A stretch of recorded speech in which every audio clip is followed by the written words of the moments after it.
Christmas Stories and Poems, read aloud by Jennifer James and written by classic authors from yesteryear.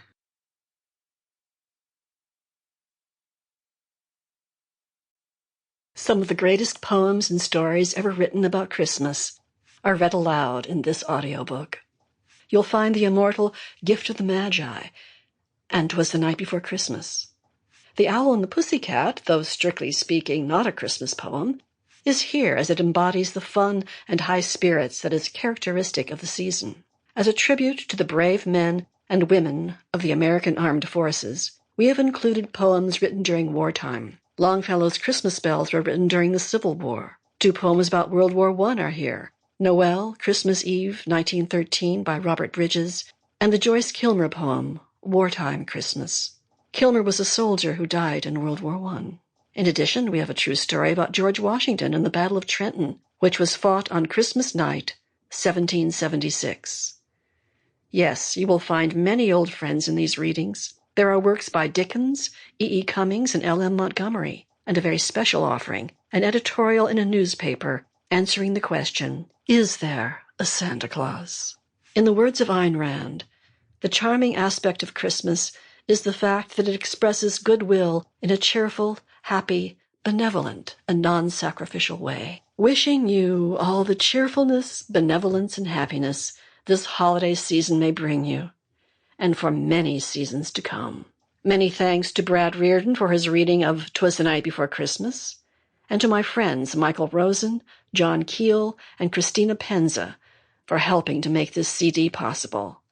And a big thank you to my husband, Ronald Sudi.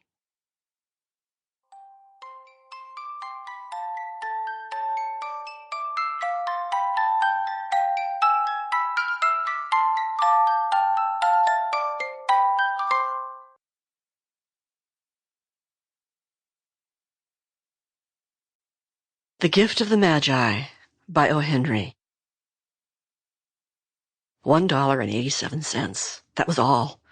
She had put it aside, 1 cent, and then another, in her careful buying of meat and other food. Della counted it 3 times. $1.87. And the next day would be Christmas. There was nothing to do but fall on the bed and cry. So Della did it. While the lady of the home is slowly growing quieter, we can look at the home. Furnished rooms at a cost of $8 a week. There is little more to say about it. In the hall below was a letter box, too small to hold a letter. There was an electric bell, but it could not make a sound. Also, there was a name beside the door, Mr. James Dillingham Young. When the name was placed there, Mr. James Dillingham Young was paid $30 a week.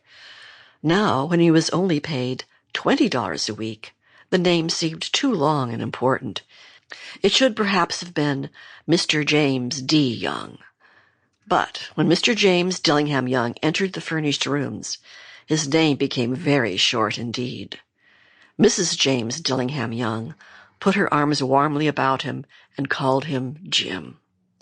You have already met her. She is Della.